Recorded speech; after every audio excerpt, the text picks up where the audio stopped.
Okay, we're going to go ahead and get the forum started. Welcome, everyone. My name is Richard Duran. I'm the president of Oxnard College. And welcome everyone to this candidate forum for the City of Oxnard elections 2014. Oxnard College is pleased to host the event this evening. We want to thank all and welcome all our candidates here for coming, taking time to talk to us about their respective positions in regard to city issues.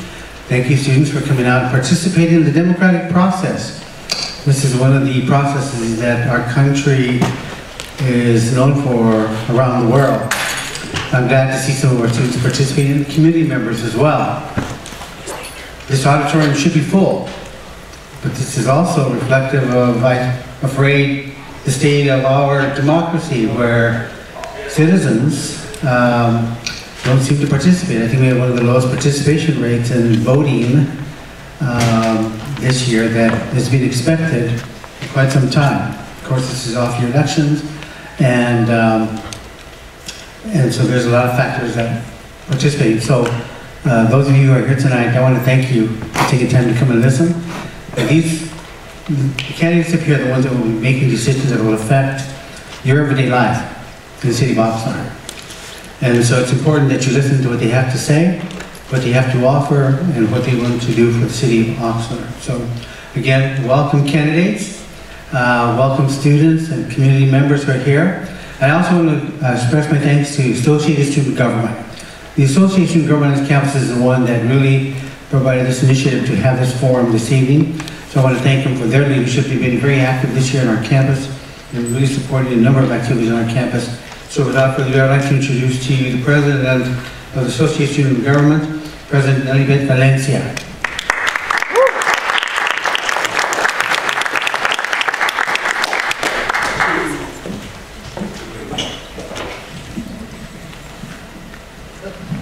Sorry, I'm a little short.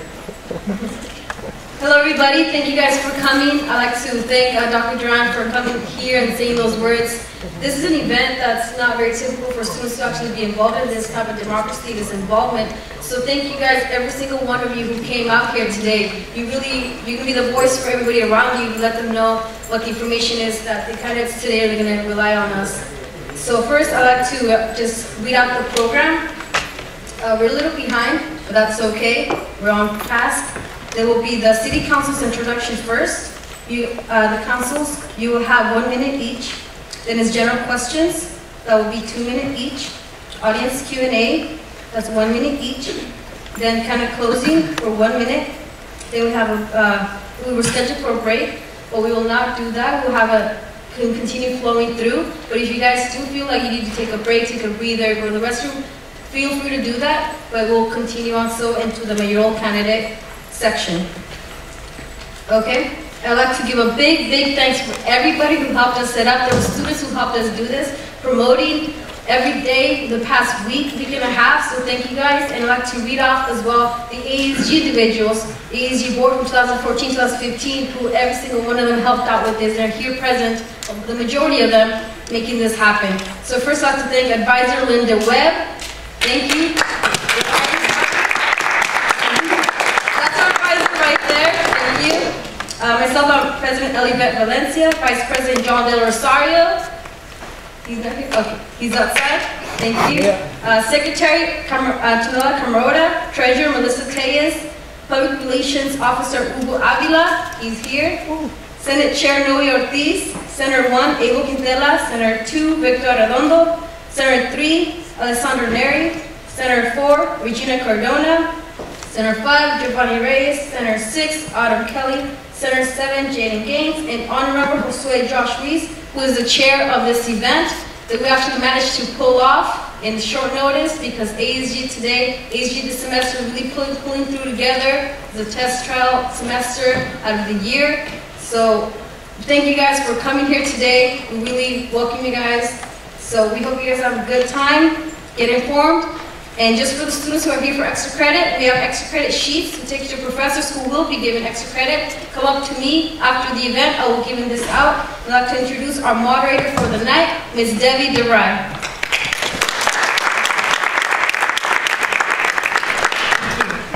Good Good evening. We're so happy that you're here. Again, we want to thank you, distinguished visitors of our community, and our staff, our administration, and our great panel of leaders in our community. And we're looking forward to an exciting evening.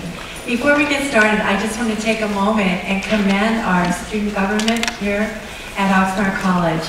The Associated Student Government recently received a very special award, a youth activism award throughout the county for the leadership they've shown within the last 6 months of being able to connect with our community. The theme here, building bridges with the community, has been shown in so many different ways, in environmental issues, in leadership issues such as this event, and in many different activities here on the campus to inspire and involve more and more students. So we're so pleased that this can be a special event to help involve more and more people in our democratic process.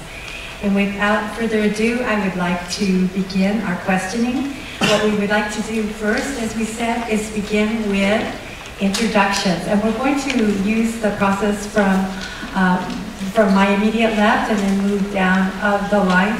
And as we get to you, we're asking you to spend about 1 minute or less, just briefly introducing yourself, and then when we come back, you will have about 2 minutes to answer the 3 questions that we will be giving to you in a few seconds. So, Mr. Madrigal, if you would like to begin. Hello, my name is Oscar Madrigal. I was born and raised here in the city of Oxnard. I went to the local schools here in the district. I graduated from China High School right across the street. I attended California Lutheran University, where I received my bachelor's degree in history, and I got a master's degree in public policy and administration. Currently, I am working at Pacifica High School as a geography teacher. The reason why I am running for city council is because I feel that I can make a difference to improve the city of Oxnard. Thank you so much. And Mr. Hawkins, if you could tell us about your background. Yes, good evening. I'd like to thank the ASB and the government class for having this forum, and Dr. Duran, of course, for approving. I was also born and raised in Oxnard, and I lived everywhere. First near the Colonia on 5th Street. South side, I was a teenager, and now I live in the north side. I just want to say that the reason I'm running is that not everybody is represented in this town. Give you an idea is they've had some debates, and they haven't included Oxnard, the city of Oxnard. So we are invisible right now, and hopefully, if I'm elected, I will make sure that that's not possible anymore. Thank you. Thank you. And Mr. Starr?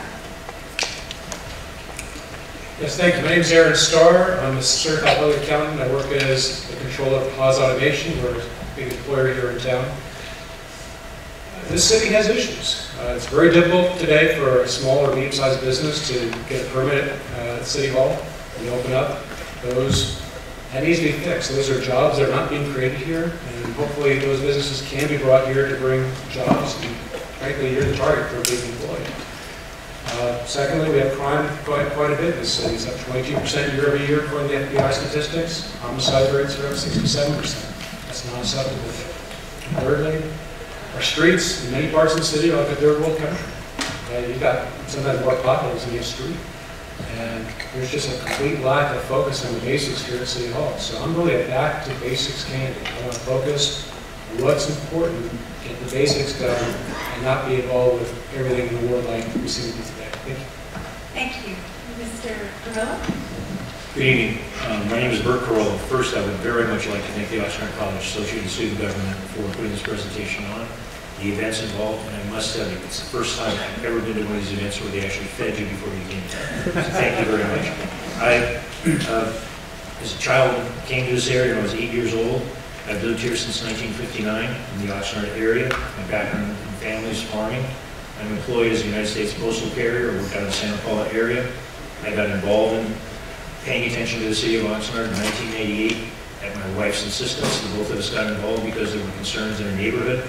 I'm basically a neighborhood council individual that's come up through the ranks and realized that if one neighborhood suffers, all of Oxnard suffers. I've tried to work to help all the neighborhoods in Oxnard.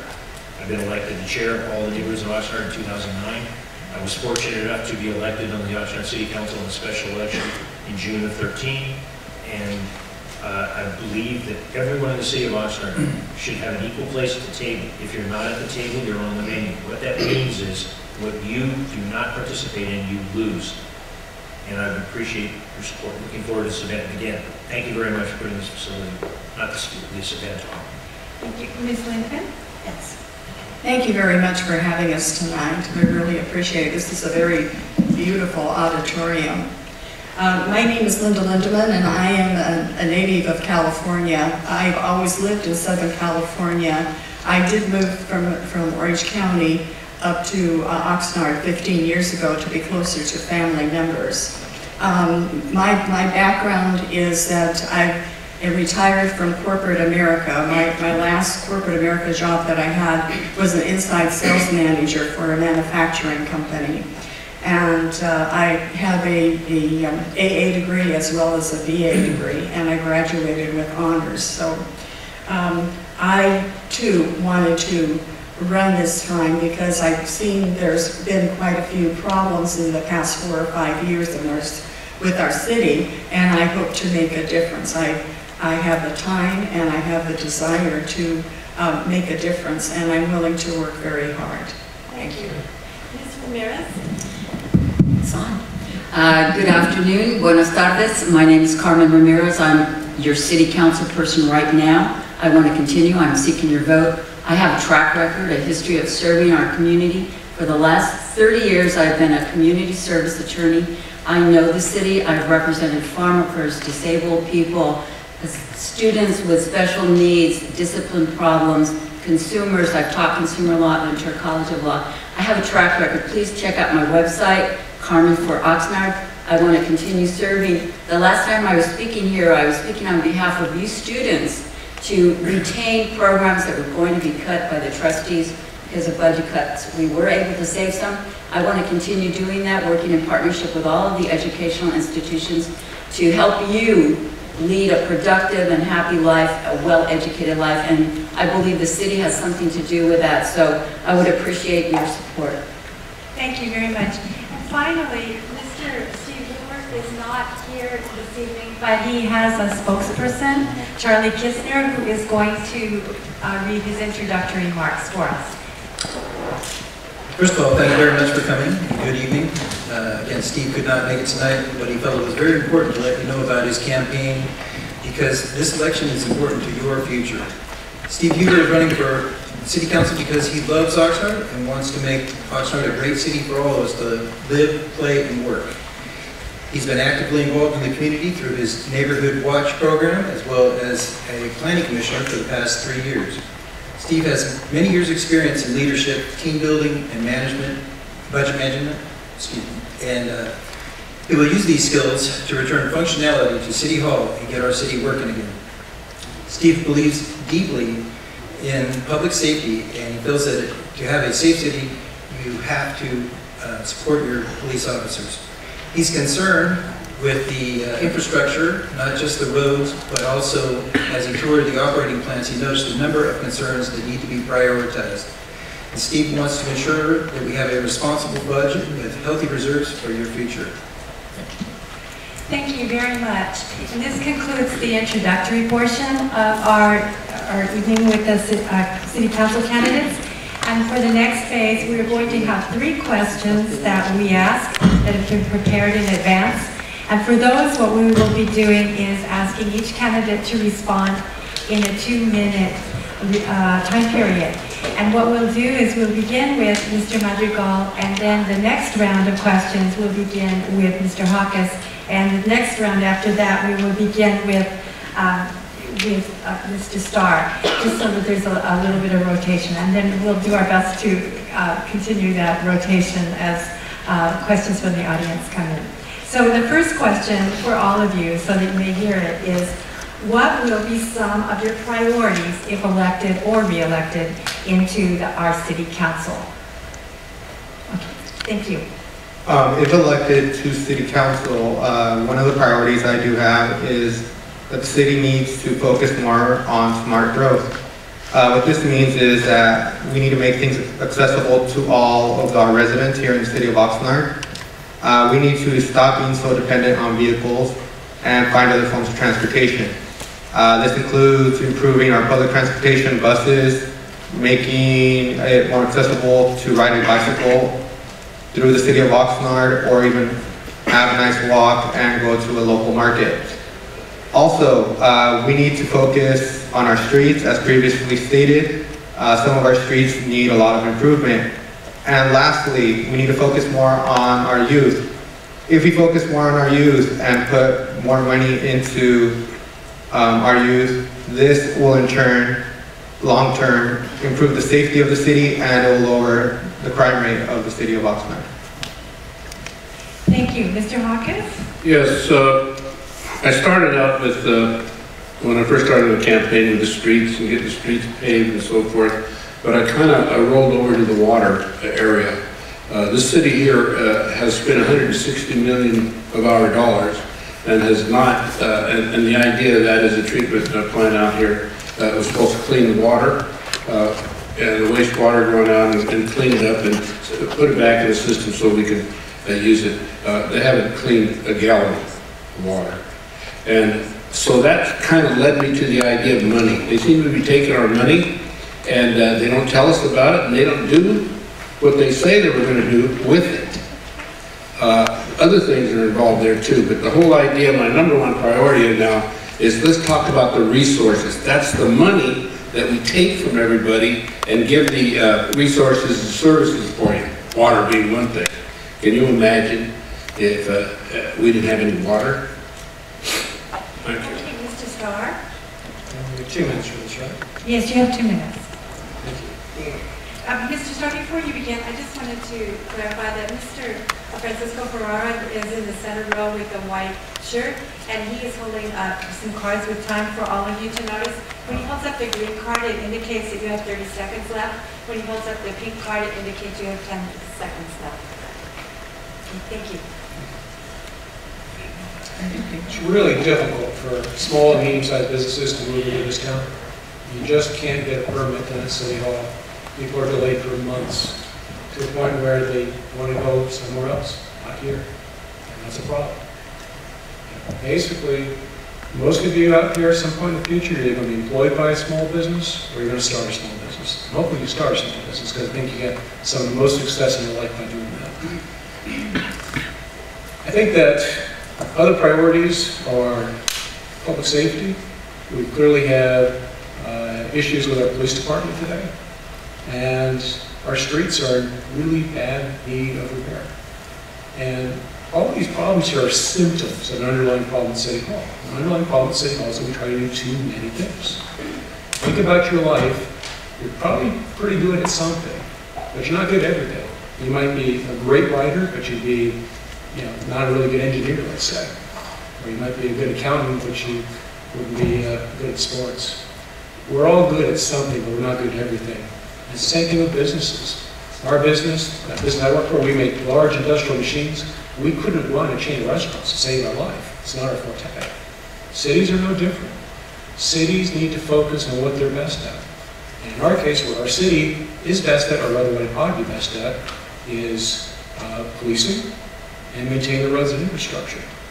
And when we get back to those basics, I think we're going to find that we're going to have much better service.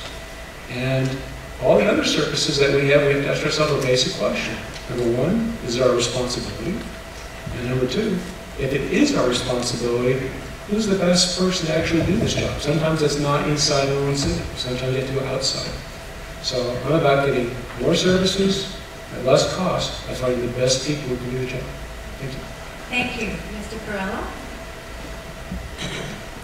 When I was elected to this council in June of 2013, the concerns that I brought to the table were my concerns with financing, as a candidate has mentioned.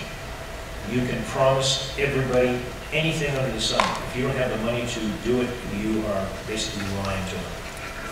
I wanted to know where the city stood financially. 2 years ago, we were told by the auditor who was losing his contract that the city had a problem of $432 million. I was told by the city, when I asked the public comment, no, that was a mistake, it was only $311 million. The new auditor that came on board, when he gave his presentation, there wasn't a problem. I asked the question, had you been aware of the previous auditor's concern? He looked dumbfounded. Our staff had not told him. My concerns in the city from the very beginning, from the financing and the administration and top executive staff of the city, playing straight with the public. You can't promise your kids every gift at Christmas when you can't afford one. You've got to be level with the people. You've got to be level with the people. Can you afford the police? Can you afford the streets? Can you afford to promise people you're building parks? Can you afford to tell people that you're going to fix the streets when you have to leverage the library, as we did Tuesday night, in Public Works?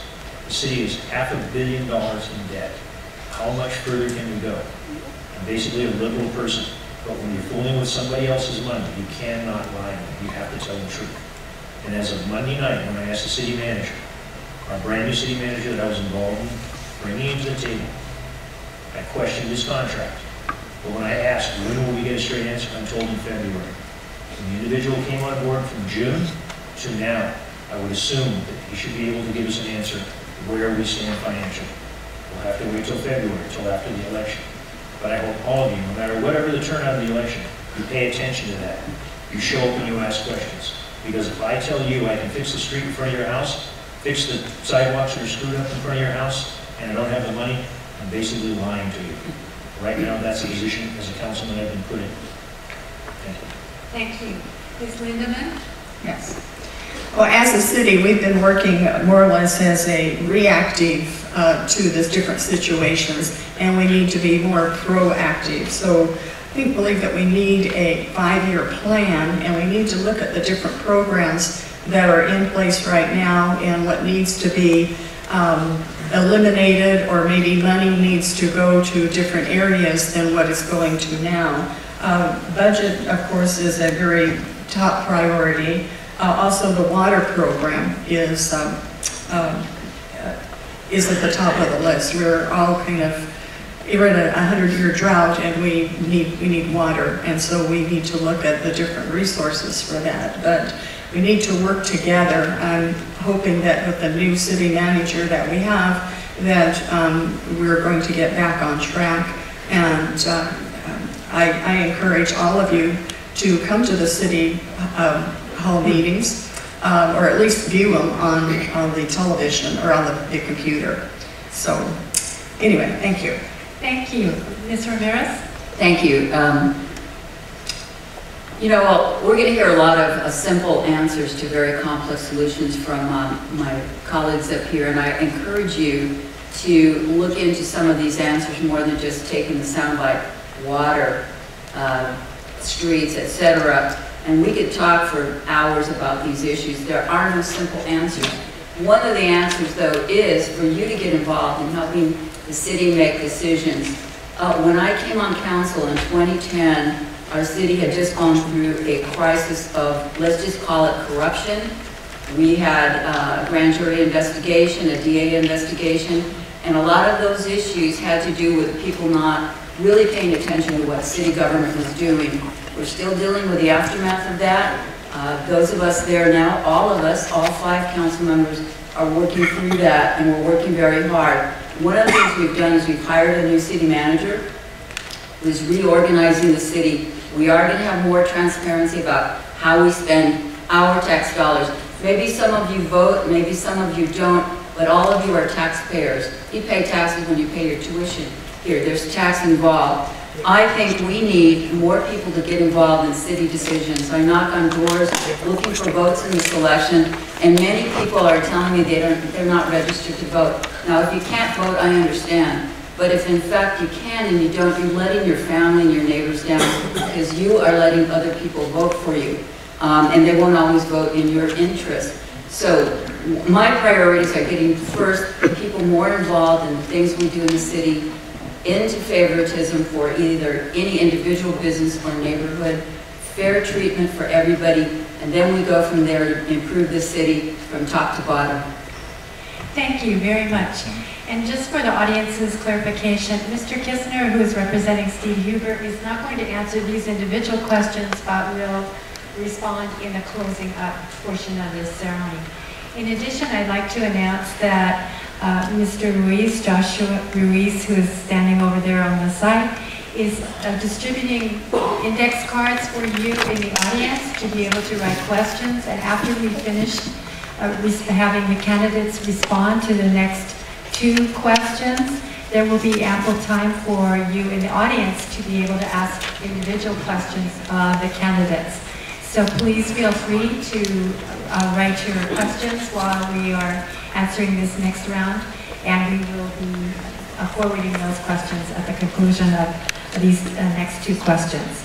So question number 2 is going to begin with Mr. Hawkins, and then go through the line and conclude with Mr. Madrigal. But the first, your question is going to be, what is your perspective on growing local business? Growing local business means, in effect, that we're going to make, as a city, we'll make some sales tax out of it, which helps pays the bills, of the city. And the city's bills are paid by generally 2 areas, sales tax and property tax. So what I'd like to do is change the attitude of the present council, which they're not too hot on business, but local business, yes, sometimes. The idea of us needing more money at this point has been talked about already, and we need to get this city known. We need to get this city have a group, and there is a department in the city of Oxnard that should be selling the city of Oxnard. We have everything. We have the weather, we have a city that's by the beach, we have a port, we have an airport, we have naval bases, and we can't get any business to come in here. Obviously, our regulations that we have at the City Hall need to be worked on, but I would certainly start with getting the world, shall we say, aware of this city. This city can be the best city on the coast, but we're far from it right now. Thank you. Mr. Starr? Of all the candidates here, I'm probably the only one who's spent his entire life in the private sector.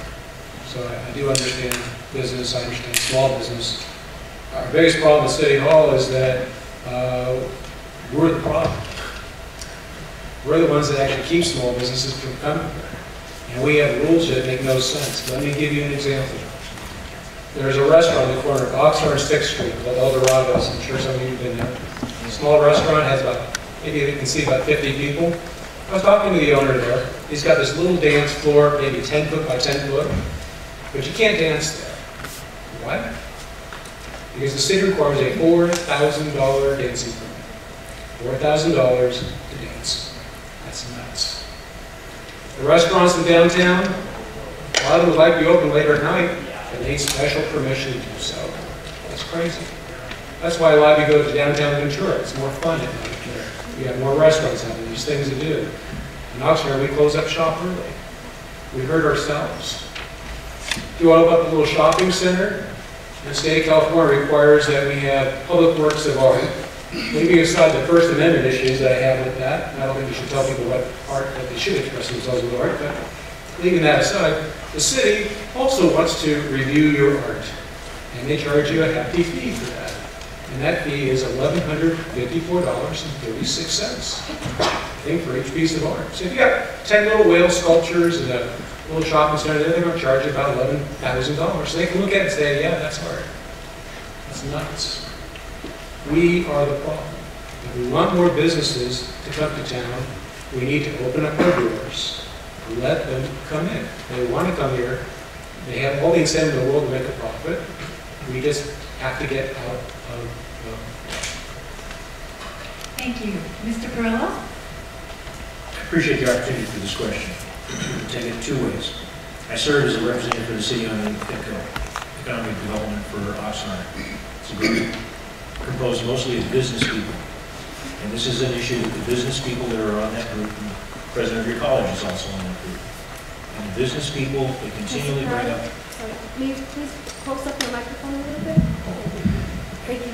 And the business people continue to bring up one thing. It's too hard to do business in the city of Oxnard. Too expensive, too hard. And I ask one question.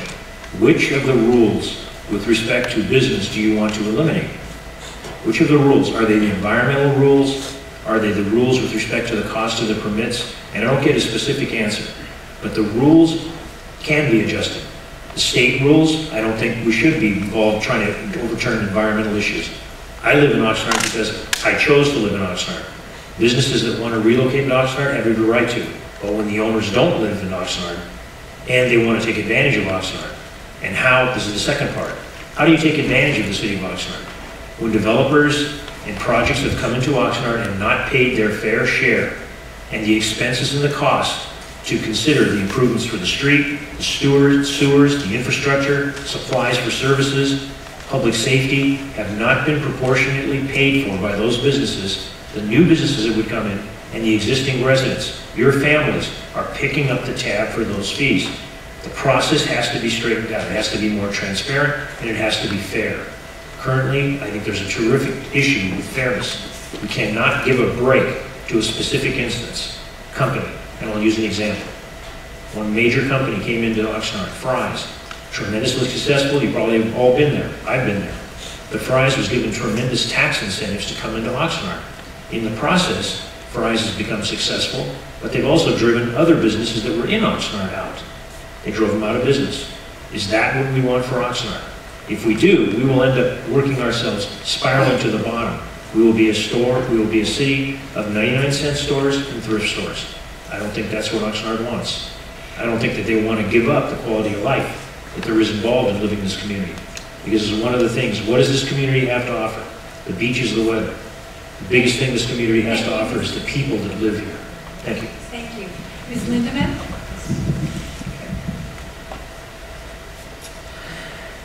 I believe that we need to make it easier for business owners to get permits. And some of the regulations that are in place right now, I think they're totally outdated and things need to be reviewed. So I would look at the different things that are in place right now and see how we can change it to be benefit for the entire community. We need to attract businesses. We need small businesses. We need mid-sized businesses and large businesses. We need a mixture of all of that to be successful so we can have a balanced city. We also need to shop in our own cities. You know, instead of going to another city to buy something, we need to have a little bit of loyalty and shop in our own cities. And then that will also help us. But I think to streamline and make it easier for businesses to come and encourage them to come, and the Chamber of Commerce could play a role in that, and other organizations, and attract businesses to come to our city. And there are some other. See, I know that Walmart also came to Oxnard and did not pay any taxes. So that's where businesses contribute to our budgets. And if we're letting them have a free ride, then that's not a good answer either. So we need to readjust the things that are in place right now. Thank you. Ms. Ramirez? Everybody needs to pay their fair share.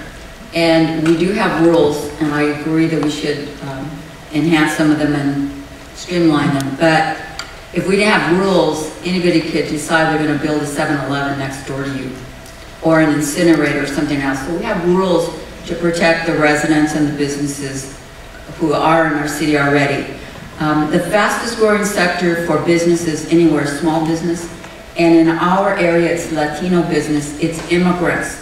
What can we do to improve their situation? We have a Chamber of Commerce, no offense to anybody who belongs to the Chamber of Commerce, which up until just very recently has never paid attention to Latino business owners. And I think that's the kind of thing we need to do. We also need immigration reform. The city doesn't have anything to do with that, but people need to be able to work out of the shadows in businesses and in industry.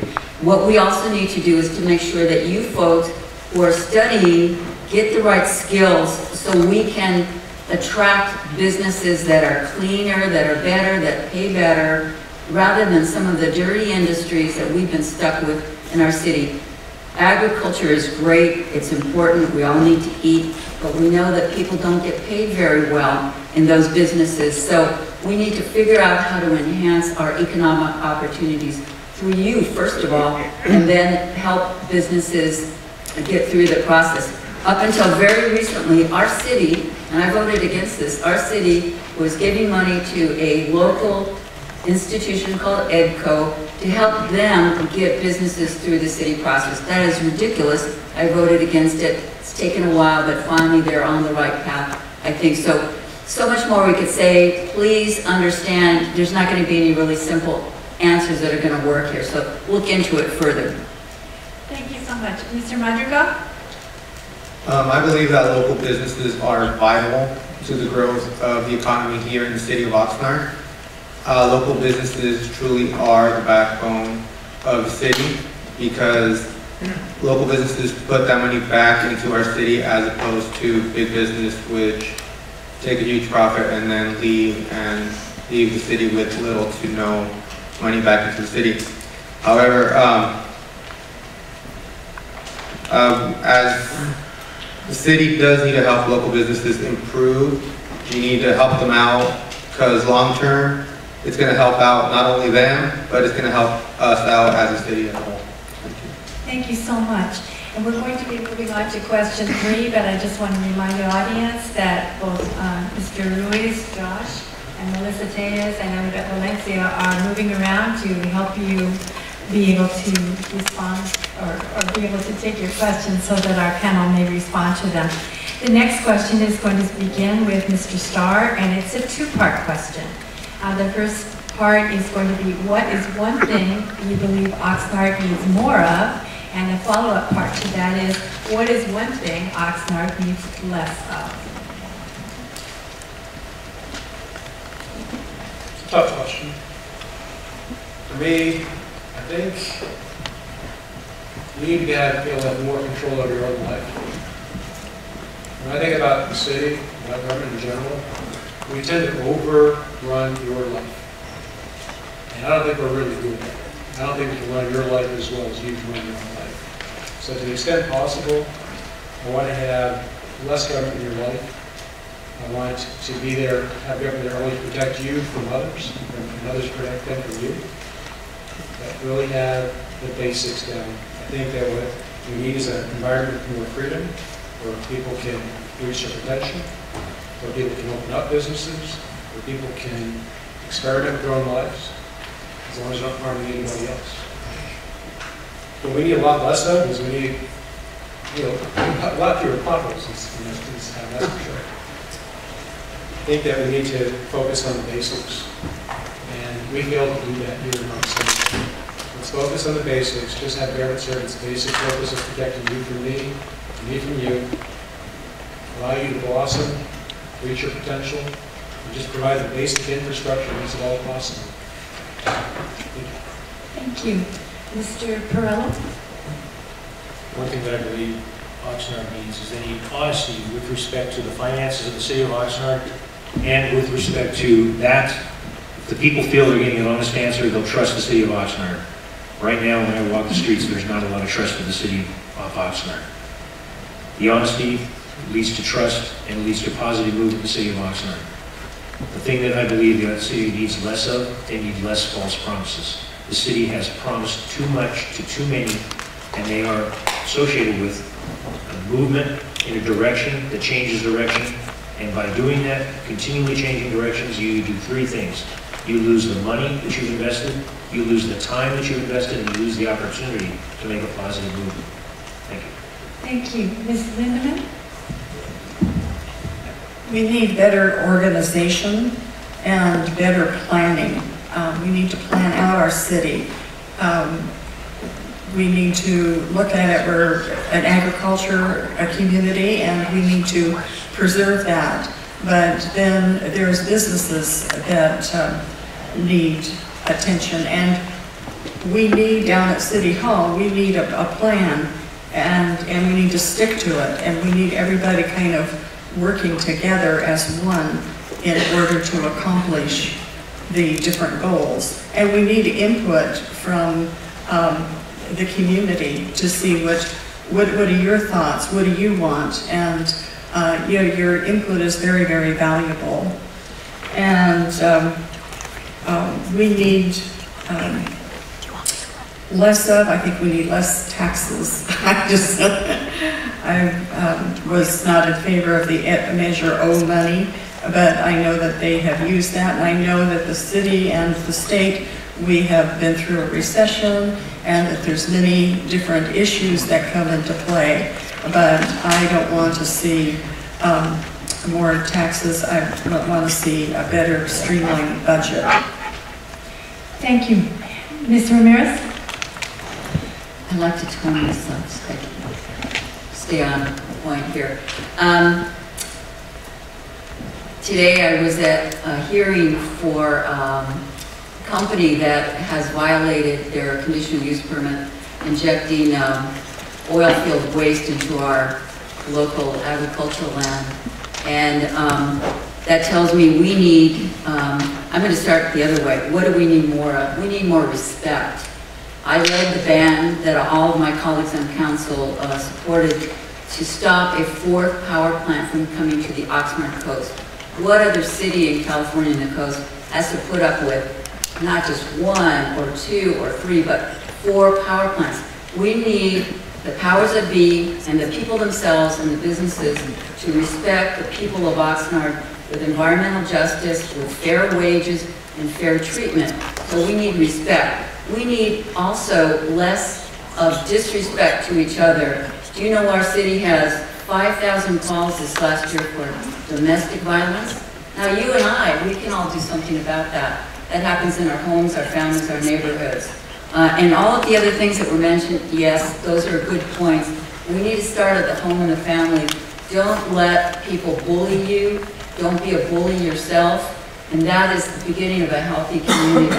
I would like to see that our city stands up for itself and not allows more things like the Halika Superfund site that is, we're waiting for the EPA to clean it up, because that company came and left us with 1 million cubic yards of toxic waste, and we're left with a bill. We've got to get help cleaning up. But others, even some people up here, would say, well, the businesses have a right to do that. No, they don't, and we need respect, and I insist on it for our city. Thank you. Mr. Madruga? I feel that Oxnard needs to be more accessible to all of its residents. By this, I mean not necessarily just, you know, you need to be, Oxnard needs to be open, and you need to be able to be heard if you're a resident of the city. This means giving more power to the neighborhood councils. Let residents feel that their voice is important. Not only that, but you know, if you don't have a car here in the city of Oxnard, you're pretty much in trouble, because it's very hard to get around the city. So, you know, we need better public transportation. In general, just be more accessible to all of its residents. One thing that Oxnard needs less of, it's kind of a thing that you actually do need, but we need to be united. Oxnard for a very long time has always been separated and so forth. We need to unite as one, because together we could achieve and make it a better city than it already is. Thank you. And Mr. Hawkins? Yes, I agree with Mr. Madrigal on that last issue, but the first part is, what do you believe Oxnard needs more of? Oxnard needs more of you to get into the voting arena. I'm talking Oxnard College, and I'm talking about youngsters coming to the high school tonight. Do you know that if you sat here tonight and you're united 2 years from now, you'll be able to elect the city council people and the mayor?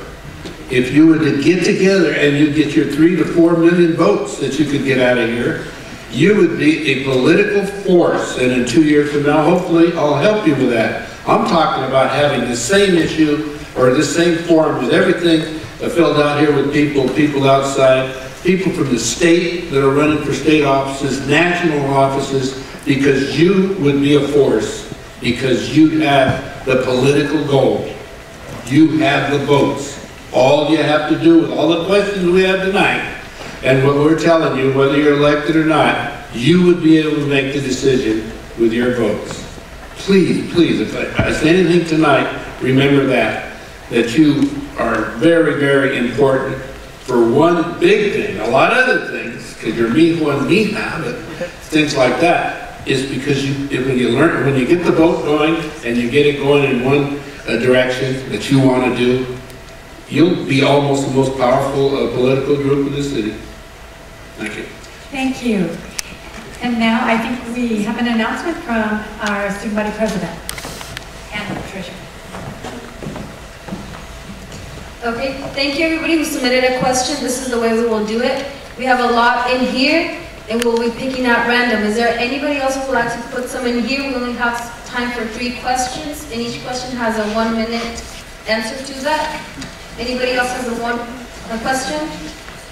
Going once or twice? Okay. All right, Ms. Debbie, may you please pick up 3. And if you can't read them, we'll list the English majors here. Try to make it up. Oh, great.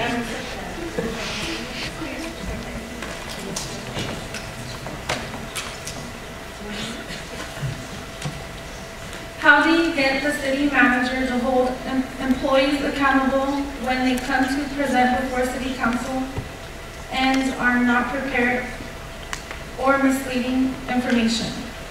And this will start with Mr. Perello. Can you please repeat the? Yes, and I think there's probably a word missing right here. Okay, so one more time. How do you get the city manager to hold employees accountable when they come to present before city council and are not prepared or are presenting misleading information? Whoever submitted this, thank you very much. It's a very good question. It's really pertinent. If you don't understand, the city council is able to hire and remove from position only 2 people, the city attorney and the city manager. So if an individual staff member comes up and they are not answering the questions or they are giving you false information, you're not supposed to challenge them, belittle them, or verbally assault them. You can get hassled by being sued.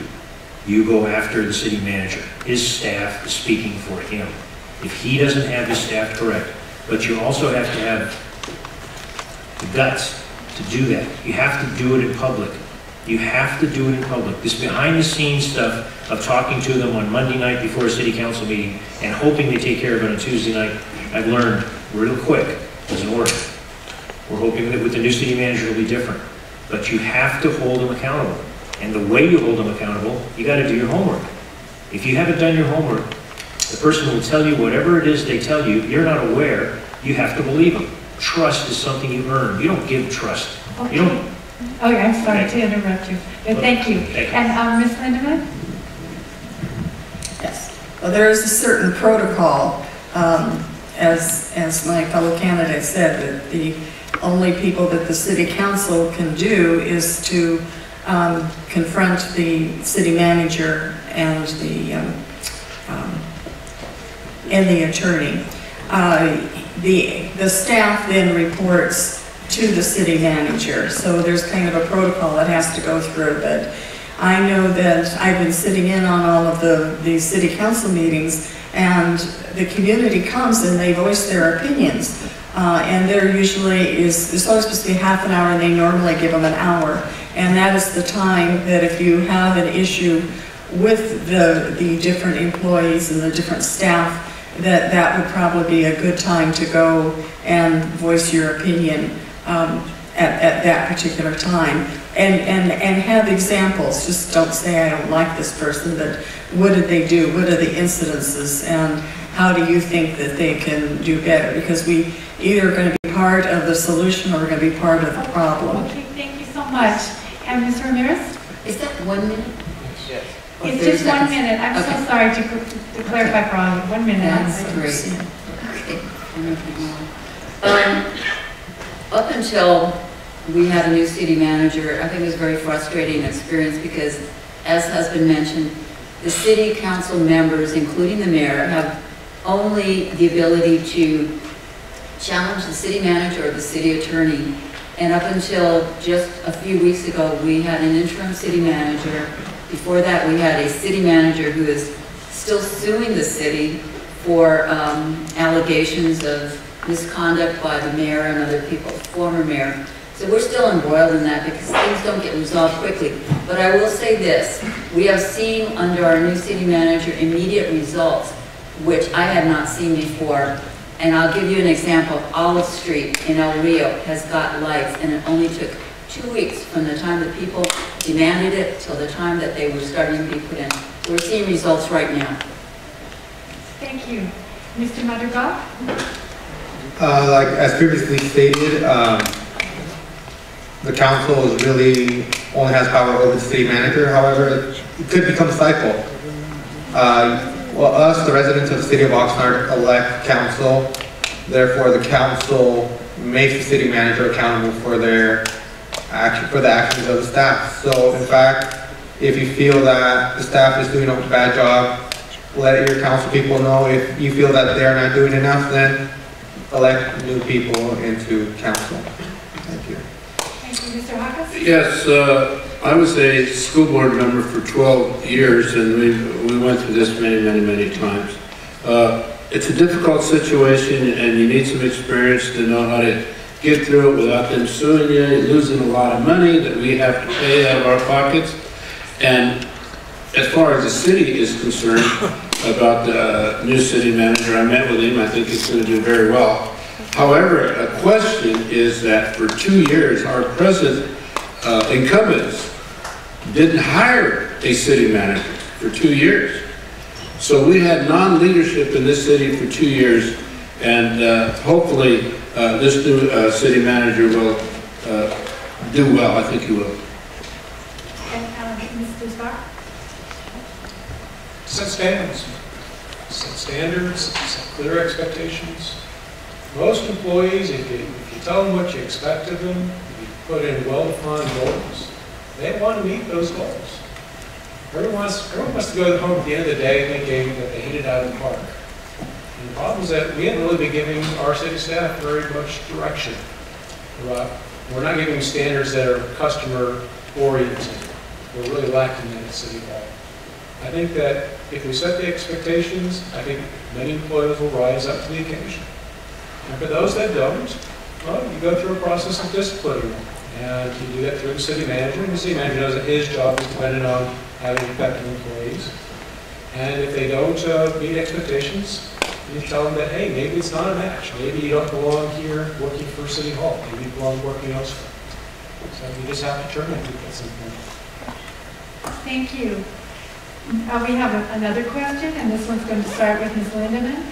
And this question is, do you believe that City Council has a duty to provide services to those who need assistance?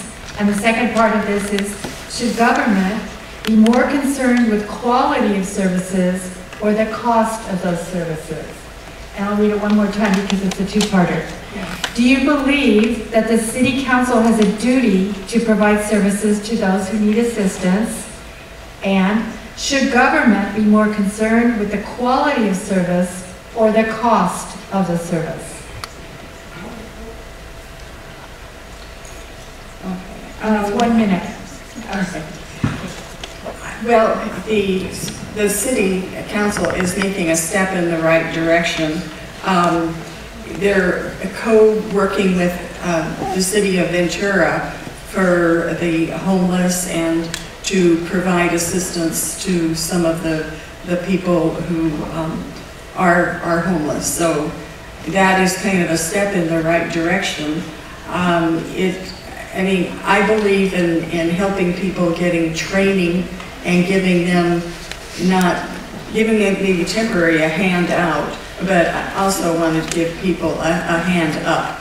You just kind of want to help people to improve so that they can stand on their own 2 feet. And the cost,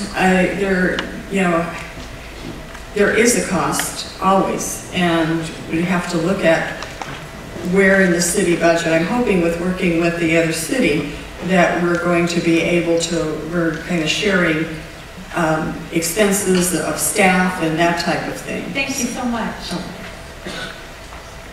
Please do not accept simple answers. Dig in. And I just have to say something about why didn't we hire somebody to be a city manager? That is not a fair question because I can't answer it now, but please ask about it. Quality versus cost. Do you want cheap water or do you want water that isn't going to poison you?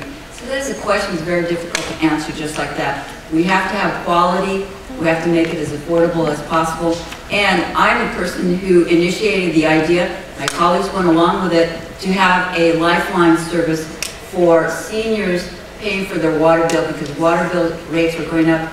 The city is not allowed legally, no city is allowed to charge a different rate based on your income or your status. So we have to find a way to help people. I do think it's the city and the community's obligation to do so. Otherwise, we'd be like Detroit, cutting off thousands of people water. We can't do that. Okay, thank you. Mr. Madrigal? Yes, we do need to assist those people in need. It is the city's council's responsibility because if the city council is not going to help them, then who is? That's going to cause a larger problem, not only for those individuals, but for the city in general.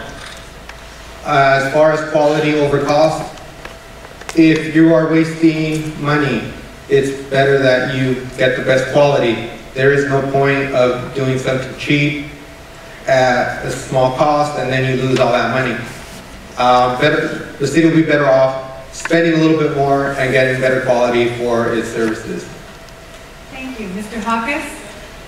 Yes, I think it is the duty of the city to help its people in the community. However, when you have a tough question like that, I've always used three things. Number one, what's the law say on it? Number two, what is the policy of the city to deal with it? And number three, what's our procedures in the event we want to do something? So that should be outlined and ready to go, but we should help people. And in quality versus cost, just like everything else, you're buying clothes and shoes. If you get good quality, you'll spend less money in the long run. Mr. Starr? The more we try to do, the less effective we are. Think about your life. The more tasks you try to juggle, the less effective you are. It's all about focus. So I say focus on the basics. Yes, we have to provide some services. We need to make sure we have adequate infrastructure. We need to make sure that we have adequate police. As far as quality versus cost, that's a continuum. It's, the more quality you want, the more expensive it is. You can probably get the best car in the world, but it'll cost you a lot of money. Maybe you don't want the best car in the world. It doesn't suit your needs. Tough job for us to do as city council decide what is the level of quality we're willing to pay for. And frankly, I'm convinced though that we can get better quality at a less cost if we go outside the city. Sometimes we do things in-house, and we don't really know what we're doing. We can do better by contracting it elsewhere for folks that actually do specialize in that task. I wish I had more time to answer that question. Thank you. Mr. Perillo? I do believe the city needs to help those that are less fortunate, but there is a limit to how far you can help. And the other part that goes along with helping those that are less fortunate, you have to hold those that are helping and those that are applying accountable. When we have had recently HUD, Housing and Urban Development, federal government investigate our city because we have been less than truthful with expenditures of public money, we have to hold those people that made those decisions accountable. They're spending your money in their name and our name to assist people, and it turned out it was untrue. With respect to quality versus cost, everyone would like, as a previous speaker has mentioned, the nicest car, but you can't afford it. You got to live within your budget. When we are doing things like putting 1 inch or less overlays on streets because we don't have the money to take care of the need and the built-up unmet needs of repairing of our streets, you're in a jam. Do you let the streets get further and further apart? Do you appease the voters by fixing the street temporarily? How do you handle it? And one mention was made of water. Thank you so much. Thank you. Okay, that concludes question number 2 from the audience, and now we have question number 3 from the audience for one person. Ms. J.S. is going to read that one. This question is how the candidates would prioritize 4 different topics or situations. So in order, what is most important to you? Minimum wage, life or death situations, jobs, or sports arenas? You gotta do that one. Yeah. So there. I'm so sorry. So there, out of these four, please rank these in the order of what you would think is number 1, 2, 3, or 4. Minimum wage, life and death solutions, jobs, I guess creation of jobs, and a sports park. Okay, and then from this, we're going to begin with Mr. Ramirez. And it's prioritizing these and showing us your priorities, and I believe the question, there's no question here, but I believe the question inherent in this is what would be your reasoning and how would you prioritize these? In 1 minute. Yes, and also we'd like the Bible on the time. That's a very difficult question. Obviously, life is the most important thing. As a philosopher once said, when we're still breathing, things are possible. After that, it's not possible, so I don't really know. That's obviously the first. We need more sports for our community, our children, our young people, our adults need sports.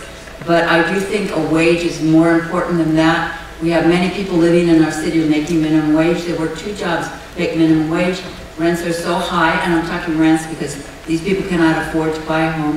It really impacts the quality of life, the amount of time they can spend with their children. Their children get in trouble because nobody's watching them. It affects the whole city. We all have to pay. So it's pay me now or pay me later. And I do believe increasing minimum wage will enhance the quality of life in our city. And that remains to be seen if we can get that passed through City Council, just like we did in LA, and I would support it. Thank you. And Mr. Madrigal? First, highest priority would be life and death situations, because we need to be alive to get any of the other 3. Second of all, we need to focus on jobs. We need to be working, have a job, so forth, so we could provide to our families and to ourselves. Followed by minimum wage, as previously stated. A lot of people here in the city of Oxnard do make minimum wage, which leads to having multiple jobs, having to work hard, provide for your family, not necessarily there for your children, which causes long-term problems. And lastly, I do think the city does need more parks. However, out of these 4, I feel that sports parks are the least needed. Okay, Mr. Bacchus? Yes, I'm the same, but if you can't remember that ranking, life and death, of course, but number 2, be jobs. In addition to going to work every day, the self-esteem that's brought about with that, I think is very, very important, where you wake up every day knowing that you're a part of the society. Now, number 3, the minimum wage for me is, of course, but on the other side, as I've talked to businesses, they might have to lay off people because the overall cost is now too much for them. So there's another side to that, and of course, the sports parks. But according to our Measure O money that you pay every time you buy something, 0.5% is supposed to be providing parks. Maybe not sports park, but parks. Thank you. Mr. Starr? Life and death always comes first. And that's way above everything else. We need more jobs in this community. We need more jobs. We get that by getting more employers. The more employers you have, the more jobs you have.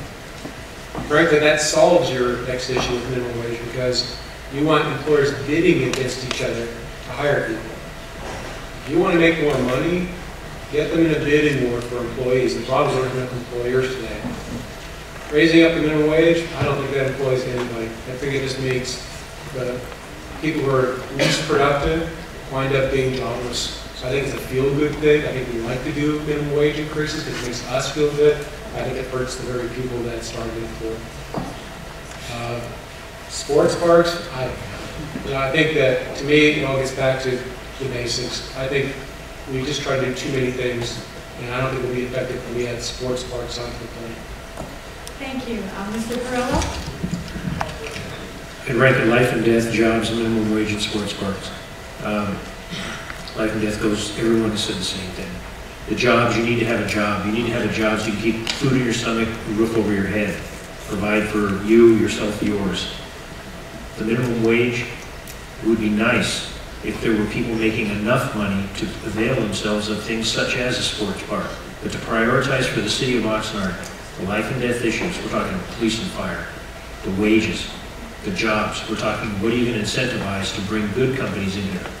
And with respect to Measure O has been mentioned, when you have leadership in the city of Oxnard, executive leadership, it's given direction to executive positions and elected officials in the past years where they spent $1 million to remodel 2 snack bars in the city of Oxnard. That gives you an idea how out of whack the leadership of the city has been in past years. Thank you so much. Ms. Lindeman? Well, I agree with my fellow candidates here. Life and death, of course, are the most important. The quality of life and our families are very important. And also, jobs are important. You get paid for the problems that you can solve. So the best thing to do is to continue to stay in school and get that higher degree, then more doors will open for you. And then minimum wage would be 3rd, and then the sports bar would be 4th. Thank you very much. And thank all the candidates and all the individuals in the audience who contributed to questions. Let's give everybody a round.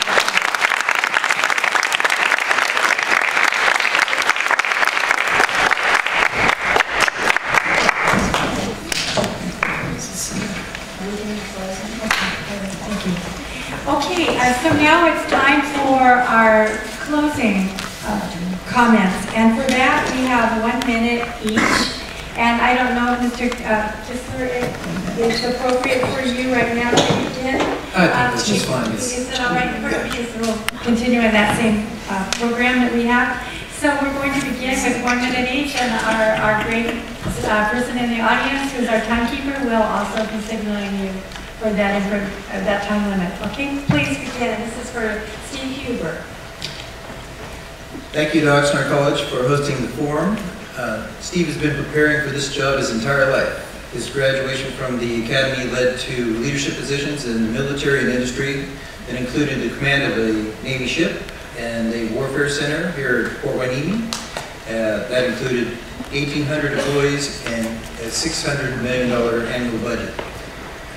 He's built teams, made tough choices, balanced budgets, and says he's had fun doing it. Steve brings a fresh perspective and new solutions through the experiences that he's gained. And he will work full-time for the residents and businesses of Oxnard. Steve is a chief listening officer who will take your phone calls and meet with you and listen to your concerns and work out a solution for your problems. And he is also a servant leader who has coached, mentored, and who will work for the residents, businesses, and the city employees to make Oxnard a great city. Steve Huber would appreciate and be honored with your vote. Thank you. Thank you so much. Thank you. Mr. Madrigal. First of all, I want to thank everyone that's here tonight. Special thanks to Oxnard College Associate Student Government for having this event.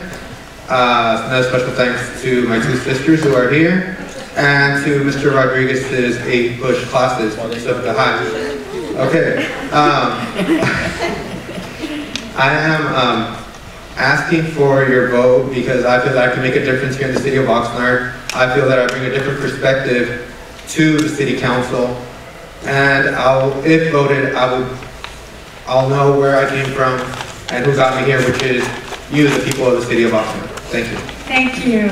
Mr. Hopkins. Yes, I had a closing, but there was a reference tonight to a tough question, and that was related to me about the city manager not being hired for 2 years, and Mr. Ramirez made that comment, and I'd like to just respond to that. I was winning the election in 2012 and so forth, but I lost by 136 votes. So it turned out that you could appoint me, because I was the next one. You could appoint me, and we would have a full complement of council people. And I was called by Mr. Ramirez to say, would you do that? And I said, yes. But when it turned around the other way, and she was elected, and I was to be, I could be appointed, they said no. They voted no, and they spent $200,000 on a special election. I was going, what did I do? But anyway, I'd just like to get that out, and I appreciate you guys coming out tonight and listening to us. Thank you. Mr. Starr? Focus on the basics. Focus on the basics. Government can't do everything and do it well. It just can't. No more than you can, no more than I can, no more than any business can. Focus on the basics. We want good services. Focus on police protection. Focus on the roads and infrastructure. That's where we need to be. I think that I can bring an entrepreneurial spirit to City Hall. There's nobody else on this panel here that really has the depth of private sector experience that I have. I think that there are creative solutions out there. I believe that we should look outside ourselves for solutions, not always inside ourselves at City Hall. I think that we can provide better service for less cost if we look outside ourselves. So focus on the basics.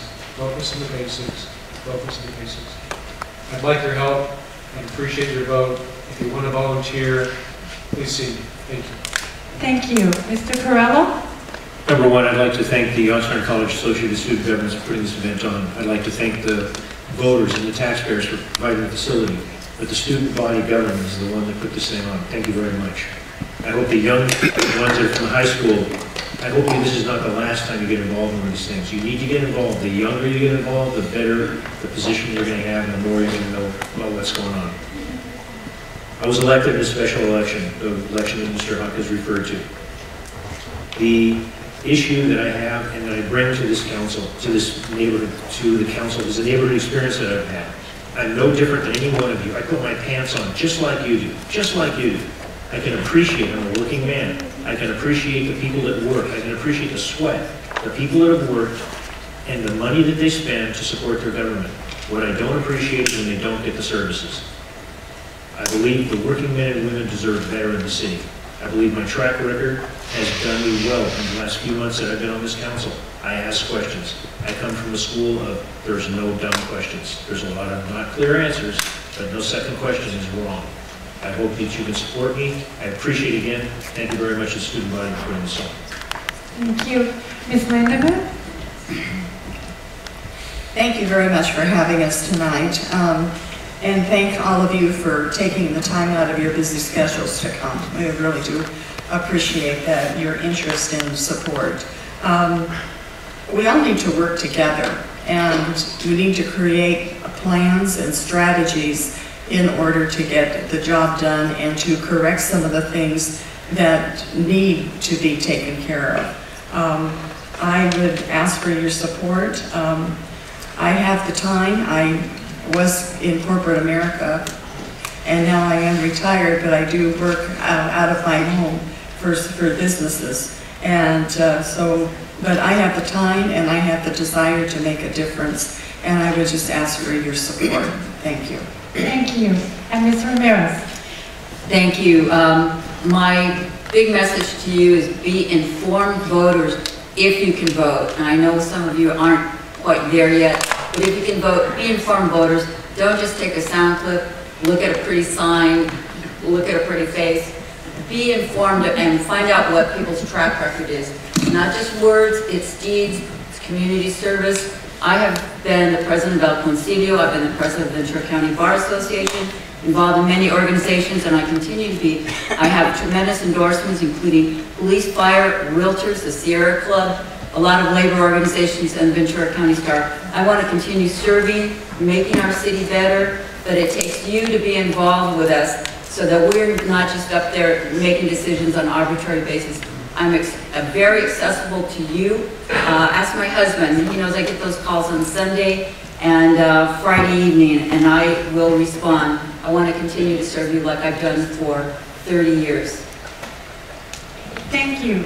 Thank you all. Could we give all the candidates a